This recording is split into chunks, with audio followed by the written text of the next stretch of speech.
हमारे देश में एक चलन शुरू होता जा रहा है, वह है जाति और धार्मिक आधार पर अपराधों की बात करना।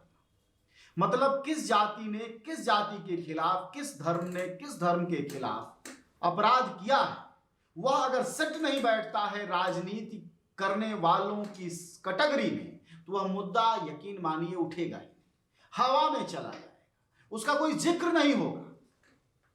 जी हां, आज हम आपसे एक बात करना चाहते हैं ललितपुर की एक घटना की। ललितपुर में एक आदमी 21 साल जेल में रहने के बाद इलाहाबाद हाई कोर्ट के द्वारा बरी किया गया है, लेकिन आपने कभी कहीं किसी बड़े समाचार में इस खबर को नहीं सुना होगा। आखिर वजह क्या है, क्यों हुआ ऐसा? पहले बात जानिए, फिर वजह आप खुद ढूंढ लीजिए। बात यह है कि उत्तर प्रदेश के बुंदेलखंड का जिला ललितपुर की घटना है। वर्ष 2000 में विष्णु तिवारी नाम के एक शख्स पर, जिसकी उम्र उस वक्त 23 साल थी, उस पर आरोप लगाया एक दलित महिला ने कि उसने दलित महिला का बलात्कार किया है।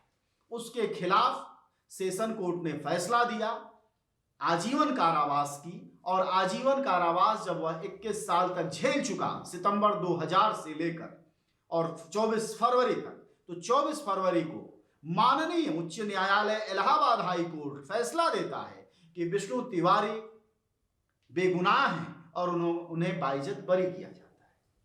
यानी हमारी अदालतों को यह समझने में 21 साल लग गए कि विष्णु तिवारी निर्दोष थे, लेकिन इस बात का कहीं जिक्र नहीं हुआ।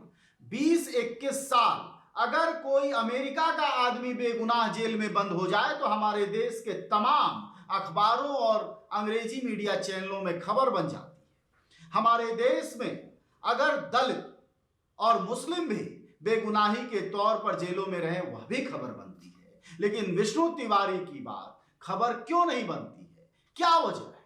क्या सिर्फ जिसमें मसाला होगा वही अपराध होगा और जिसमें मसाला नहीं होगा वह अपराध नहीं होगा? मसाला मतलब राजनीतिक माइलेज।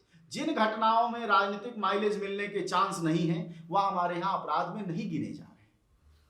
विष्णु तिवारी 21 साल बाद बुधवार 24 फरवरी को इलाहाबाद हाई कोर्ट के द्वारा रिहा कर दिए गए। उन पर 2000 में जब आरोप लगा तो उनके ऊपर आईपीसी की धारा 376, 506 और SC/ST एक्ट की धारा 317, 325 के तहत मामला दर्ज किया गया।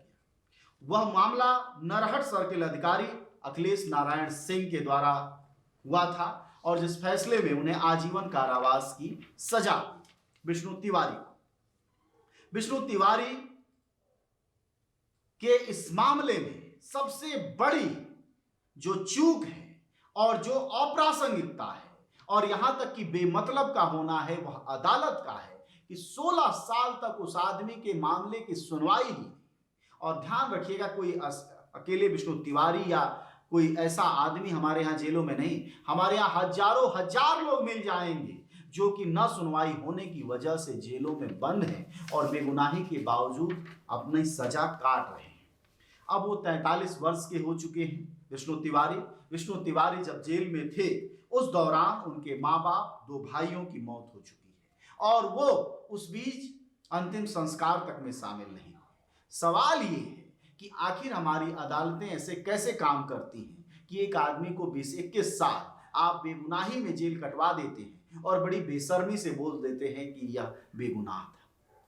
क्या आपके पास इतनी भी फुर्सत नहीं कि किसी आदमी को आप 20-20 साल जेल में रखते हैं और आपकी फुर्सत की हालत यह है कि एक कलम से आप एक लाइन लिखते हैं कि वह बेगुनाह था और वो बरी हो जाता है। उससे जो 21 साल बर्बाद हुए, उस 21 साल की बर्बादी का हिसाब कब लिया जाएगा?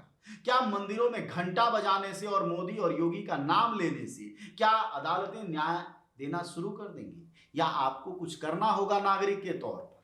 यह सवाल बहुत जरूरी है। सिर्फ इस सवाल में यह मजा नहीं है कि दलित महिला होती और दलित अगर जेल में बेगुनाह होता तो उस पर हल्ला मचता और ब्राह्मण है तो नहीं हल्ला मचता है। यह सवाल तो है, लेकिन इसके साथ साथ यह भी सवाल है कि जो लोग तमाम धार्मिक और सामाजिक और जातीय संगठन बना के एक से एक दावे और नारे लगाते रहते हैं, ऐसे मसलों पर वह चुप्पी क्यों साध जाते हैं? उनका काम सिर्फ दंगा और फसाद करना है जाति के नाम पर, और ऐसे वाजिब मसलों पर चुप्पी साध जाना ही क्या जातीय संगठनों की सच्चाई है? जो मानवाधिकार संगठन हैं, जो वकील हैं, जो वाजिब लोग हैं या जो पत्रकार हैं, वही सवाल उठा पाते। ऐसे में विष्णु तिवारी का यह प्रश्न उत्तर प्रदेश की न्याय व्यवस्था, भारत की न्याय व्यवस्था पर एक धब्बे की तरह है कि एक आदमी 21 साल बाद बाइज्जत बरी हो जाता है और उसकी 16 साल तक उसके मुकदमे की सुनवाई नहीं होती है। कोरोना में यह सवाल और बड़ा हो गया है क्योंकि हमारे देश में हजारों हजार मुकदमे ऐसे हैं जिन्हें कि साल भर पहले बरी हो जाना चाहिए था, छूट जाना चाहिए था, खत्म हो जाना चाहिए था, लेकिन कोरोना की वजह से नहीं चल रहे हैं।